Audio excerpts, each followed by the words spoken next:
Okay ma'am. सारांश में आपको कुछ पूछना है तो पूछिए, नहीं तो प्रश्न नंबर 1 बोलिए।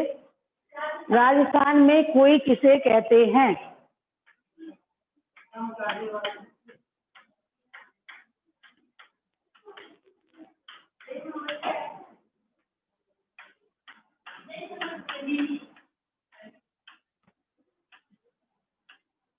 आगे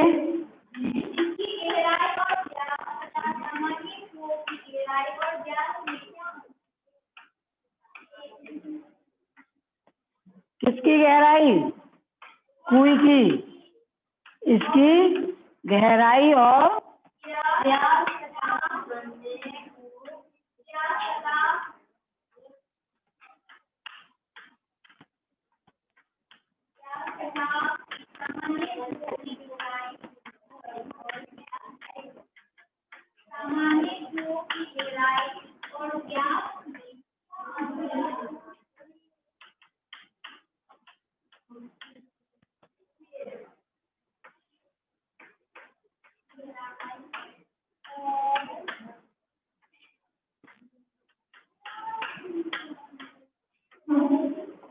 व्यास का मतलब समझती हो?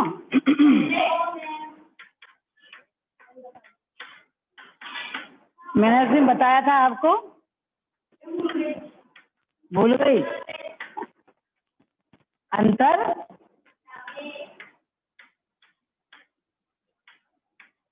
जैसे आपका ये कुआं है, तो ये कुएं की चौड़ाई जो है वो व्यास है, और कुएं की जो गहराई है, क्योंकि ये तो भूजल से मिला हुआ होता है कुआं, समझो ये भूजल है, ठीक है। और जो खड़िया पट्टी होती है इसके बीच में चलती है, इसमें से पानी रिस रिस कर इसमें आता है। ये स्थान रेत का है, ठीक है, और ये आपका भूजल है। वैसे मैंने कुई नहीं बनाई। कुई जो होती है वो कैसी होती है? नीचे से बहुत छोटी होती है, और कैसे होती चली जाती है, ऊपर से थोड़ी थोड़ी बड़ी होती चली जाती है, गोल होती है। तो इसे हम कहते हैं, जिसका व्यास बड़ा होता है उसे क्या कहते हैं? कुआं। जिसका व्यास छोटा होता है उसे क्या कहते हैं? कुई। कुएं सबने देखे हैं? देखे हैं ना? तो कुई किसे कहते हैं अब इसमें बताएंगे। कुई किसे कहेंगे? राजस्थान में बहुत अधिक रेत होता है बच्चों, और जो रेत होता है, जब बारिश होती है तो रेत उस पानी को सोख लेता है। जैसा मैंने तुम्हें बताया कि बीच में होती है खड़िया पट्टी, और इसके बीच में होता है रेत। ये आपकी पृथ्वी हो गई, और नीचे ये हो गया भूजल, ठीक। तो जब पानी रेत में चला गया, रेत ने पानी को सोख लिया, तो जो कुआं है वो तो भूजल से पानी लेगा।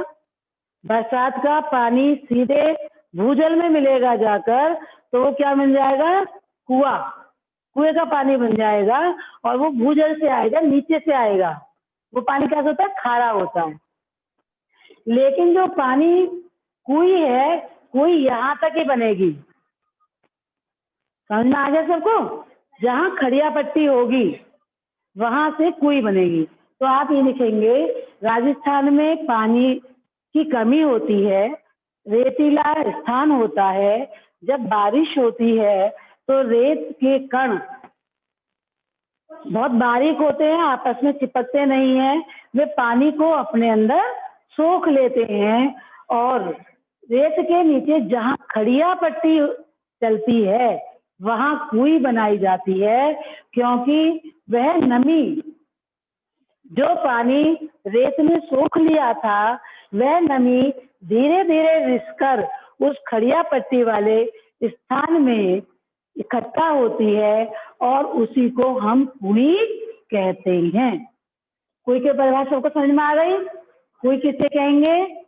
राजस्थान में जो रेत है, रेत जब पानी सोख लेता है, और रेत के नीचे जहाँ खड़िया पट्टी होती है, वही कुई का निर्माण किया जाता है। तो नमी के द्वारा जल संग्रह करने वाला जो कुई है वहां उसका निर्माण होता है और उसे ही हम कुई कहते हैं, जिससे हमें मीठा पानी, पीने वाला पानी प्राप्त होता है। क्लियर हो गई इतना? कुई किसे कहेंगे? अब उन्होंने बताया है कि इसकी गहराई और व्यास तथा सामान्य कुओं की गहराई और व्यास में क्या अंतर है। कुएं का व्यास कितना होता है? 4-5 हाथ होता है, कम होता है। कुएं का व्यास कितना होता है?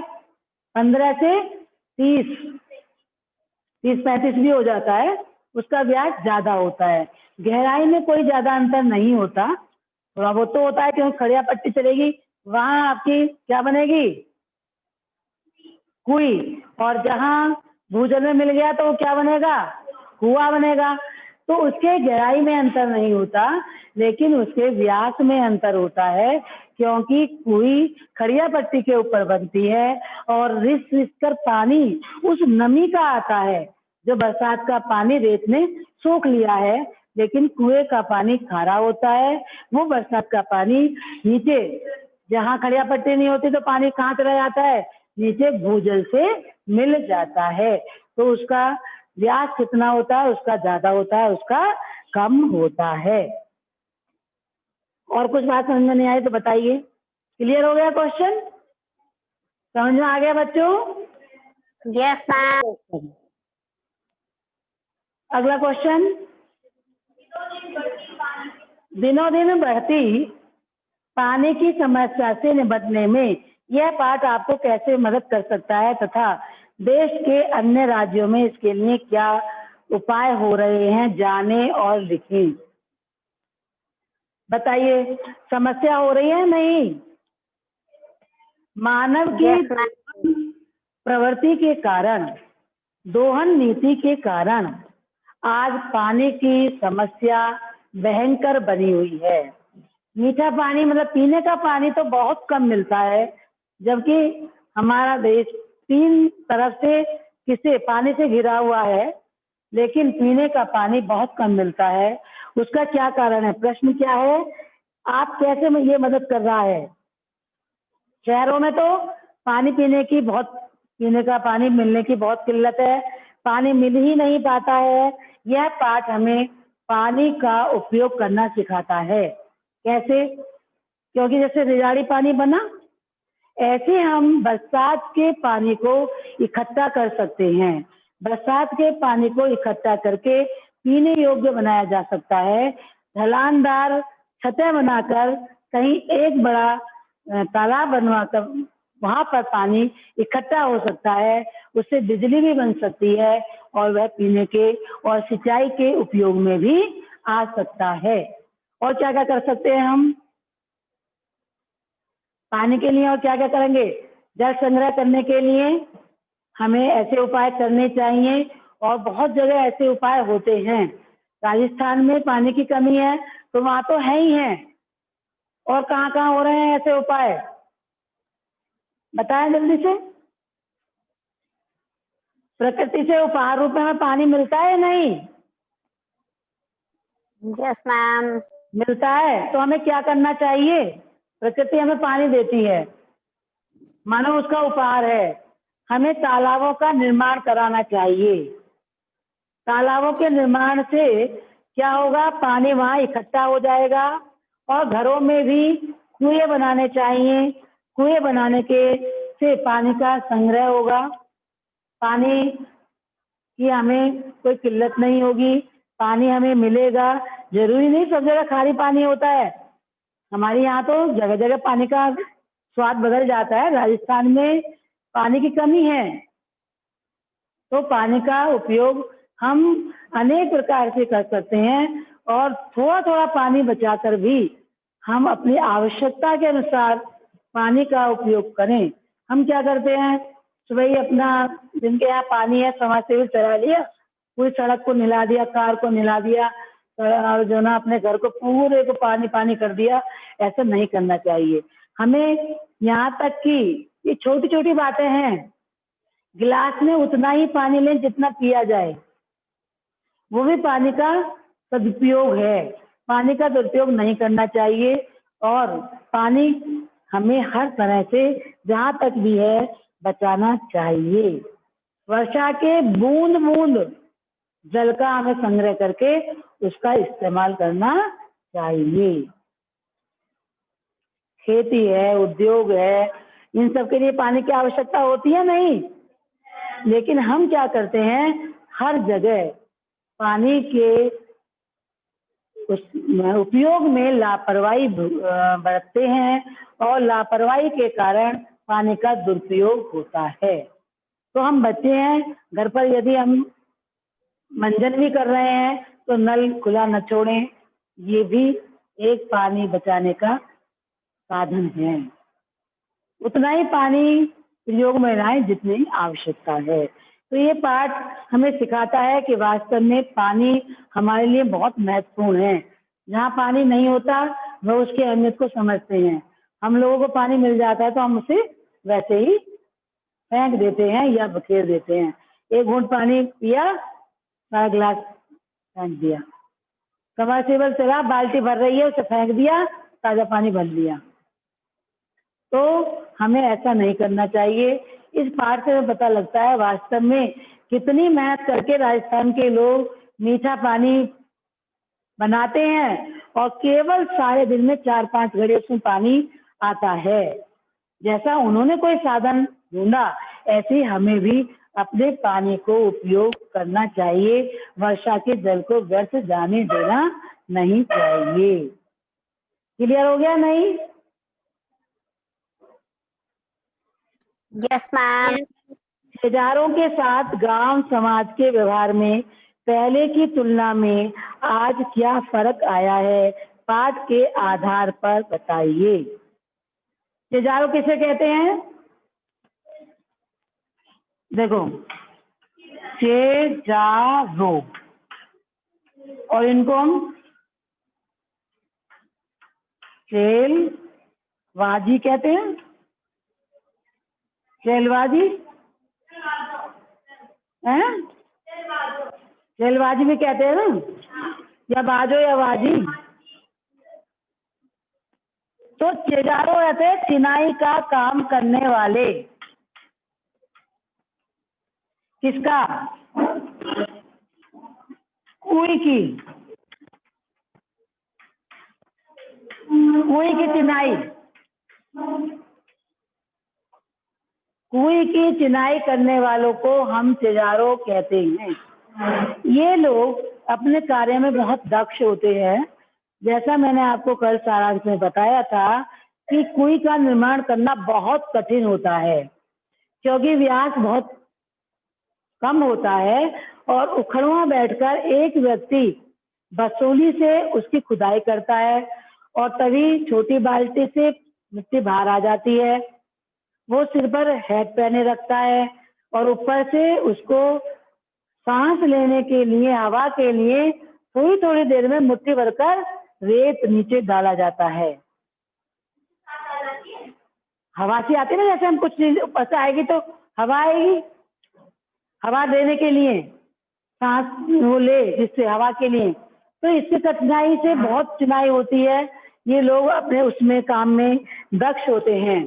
पहले इन लोगों का बहुत अधिक सम्मान होता था, क्योंकि मीठा पानी जहाँ आ गया उसके बाद उत्सव सा माहौल बनता था, दावत होती थी, इनका सम्मान किया जाता था, इनको तीज त्योहार पर बुलाया जाता था और इनके यदि अनाज किसके घर में हुआ है तो एक ढेर इनके लिए भी अनाज का निकाला जाता था। हर तीज त्योहार पर इनका बुलाकर सम्मान किया जाता था। लेकिन अब ये प्रवृत्ति बदल गई है। अब वहाँ के लोग पैसा देकर ही काम कराते हैं। ये इसमें लिखेंगे, पहले की तुलना में ये फर्क आया है कि अब ऐसा नहीं है कि हर तीज त्योहार पर इनको बुलाया जाए, हर तीज त्योहार पर इनके नाम का कुछ भेंट दी जाए और इनका अलग से सम्मान किया जाए। अब तो ये आते हैं, काम करते हैं और पैसा इनको मिल जाता है, पैसे के अनुसार ही इनसे काम कराया जाता है। अगला क्वेश्चन, निजी होते हुए भी सार्वजनिक क्षेत्र में कुइयों पर ग्राम समाज का अंकुश लगा रहता है, लेखक ने ऐसा क्यों कहा होगा? कहाँ, मैंने बताया था कहाँ बनती है कुई?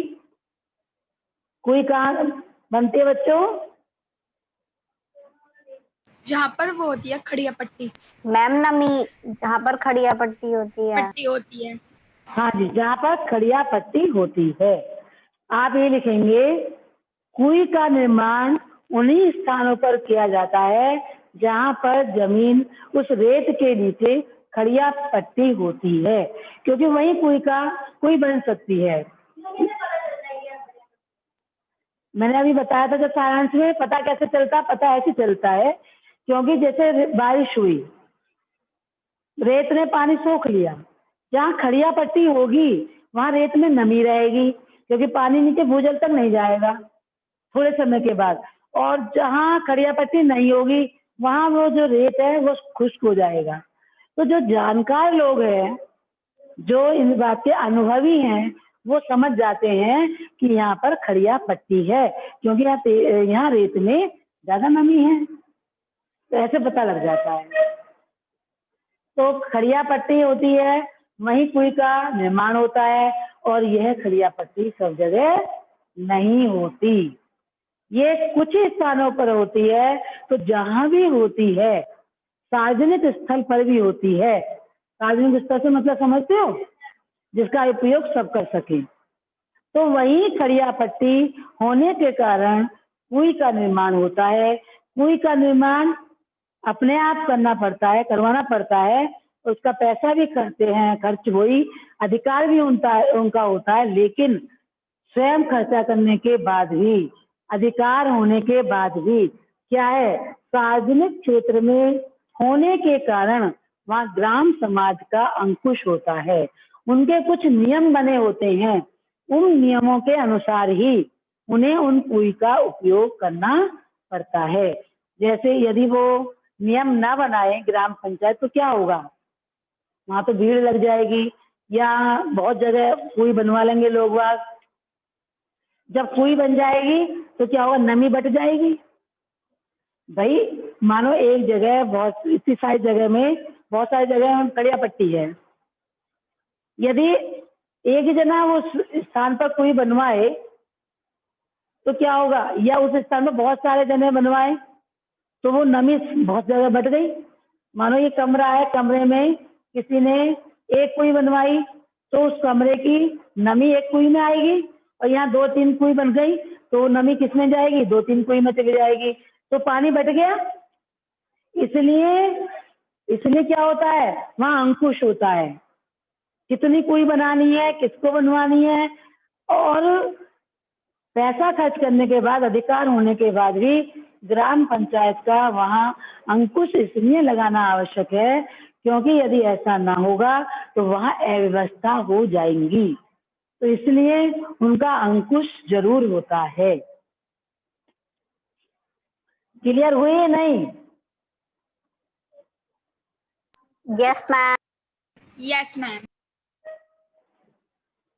कोई ज्यादा नहीं बन सकती, सार्वजनिक स्थल पर बनेंगे, अधिकार भी अपना होगा, लेकिन अंकुश किसका रहेगा?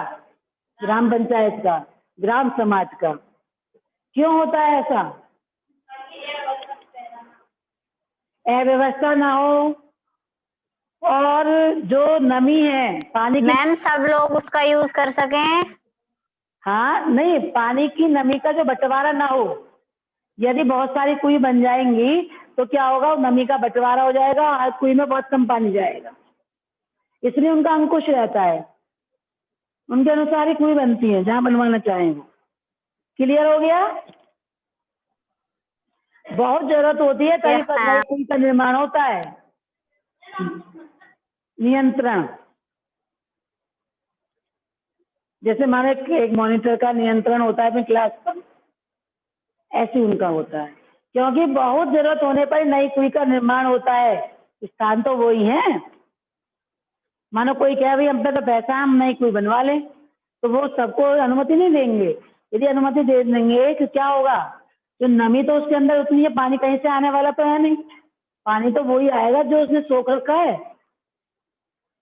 रिस रिस के पानी आना है, और रिस रिस के आएगा तो बहुत जगह बढ़ जाएगा तो पानी नहीं मिलेगा, पानी की कमी हो जाएगी। इसलिए कुएं निर्माण से संबंधित निम्न शब्दों के बारे में जानकारी प्राप्त करें। पालर पानी, पाताली पानी और रिजाड़ी पानी। ये क्वेश्चन मैंने आपको पहले ही समझा दिए थे सारांश में। तो बताइए कौन बच्चा बताएगा कि सबसे पहले है पालर पानी। पालर पानी किसे कहेंगे? मैम जो सीधे बरसात से प्राप्त होता है। शाबाश, बिल्कुल सही है आपका उत्तर। जो बारिश से मिलता है, सीधे बरसात से पानी हमें मिलता है, वो पालर पानी होता है। यह धरातल पर बहता है, नदी में, तालाबों में चला जाता है ना। और पानी का क्या होता है फिर?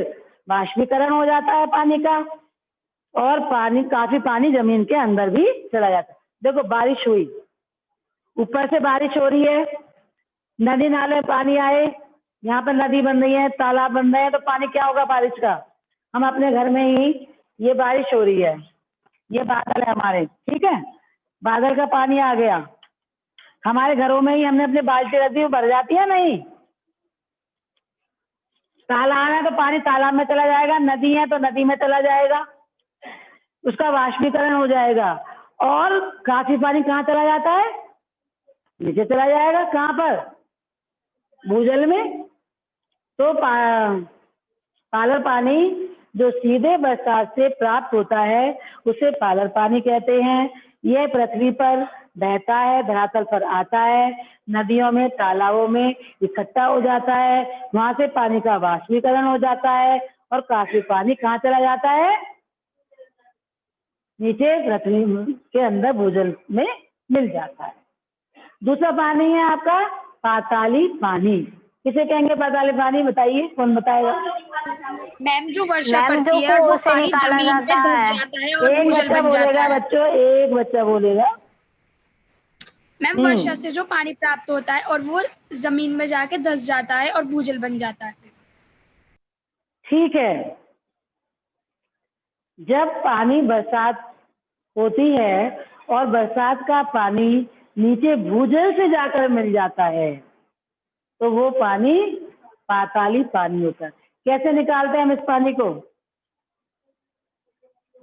मैम कुएं से। ट्यूबवेल के कुएं से द्वारा। निकालते हैं, ट्यूबवेल से निकालते हैं, हैंड पंप से निकालते हैं, समरसेबल से निकालते हैं। निकालते हैं नहीं? नीचे से तो आता है पानी, तो ऐसे इसको हम निकाल लेते हैं। ये हमें, इस पानी को हम क्या कहेंगे? पाताल पानी। इसके टिप्पणी आप लोगों को आती है, टिप्पणी भी आ सकती है, क्वेश्चन भी आ सकता है। तीसरा है रेजाड़ी पानी। रेजाड़ी पानी ना तो बरसात वाला पानी ऊपर पृथ्वी वाला है और ना भूजल वाला पानी है, ये बीच वाला पानी है जिसको हम मीठा पानी कहते हैं, जो हमें कुएं के द्वारा प्राप्त होता है, वो आपका रेजाड़ी पानी है। तो इसे कैसे बनता है ये? कि ये जमीन जो रेत है इस पानी को सोख लेता है, खड़िया पत्ती पर जहाँ कुएं का निर्माण हुआ होता है वहां यह बूंद बूंद करके रिस कर उसमें इकट्ठा हो जाता है। 4-5 घड़े पानी पूरे दिन रात में आता है और हम उसे छोटी बाल्टी या कलश से पानी निकाल लेते हैं। वह पीने वाला पानी होता है। इस पानी को हम रेजाड़ी पानी कहते हैं। इस प्रकार राजस्थान में 3 प्रकार का जल प्राप्त होता है। अब आप पढ़ लेंगे, जहाँ से समझ में नहीं आएगा या कोई क्वेश्चन आपको समझ में नहीं आया हो तो मुझसे पूछ लीजिए। सारांश में कुछ समझ में ना आया हो, कुएं का निर्माण कैसे होता है, कुएं किसे कहते हैं, कुएं की चिनाई कैसे होती है, चिनाई करने वालों को क्या कहते हैं, चिनाई करने वालों के साथ समाज कैसा व्यवहार करता है, कुएं अपनी निजी होते हुए भी सार्वजनिक लोगों का वहां पर समाज का अंकुश क्यों होता है, ऐसे इस पाठ में दिखाया गया है। चिनाई में किन किन चीजों का प्रयोग करते हैं? लकड़ी के लट्ठों का भी करते हैं, घास की रस्सी का भी करते हैं, ईंटों का भी करते हैं। जैसी जहाँ व्यवस्था होती है उसी के अनुसार कुएं का निर्माण किया जाता है। सभी को समझ में आ गए क्वेश्चन बच्चों? Yes ma'am. कर लेंगे अपनी कॉपी पर सभी बच्चे। जो काम आप पहले कर चुके हैं वो दोबारा नहीं करेंगे, लेकिन जो पाठ आपको अब पढ़ाए जा रहे हैं, प्रश्न उत्तर कराए जा रहे हैं, जो बच्चे क्लास में आते हैं बहुत अच्छा है। मैं बार बार कहती हूँ सब बच्चों को आना है। जो बच्चे नहीं आ पाते वो अपने विद्यालय की वेबसाइट से देख लेंगे, ठीक है। एक बात और, 11वीं डी के बच्चे आज बहुत कम आए हुए दिख रहे हैं मुझे।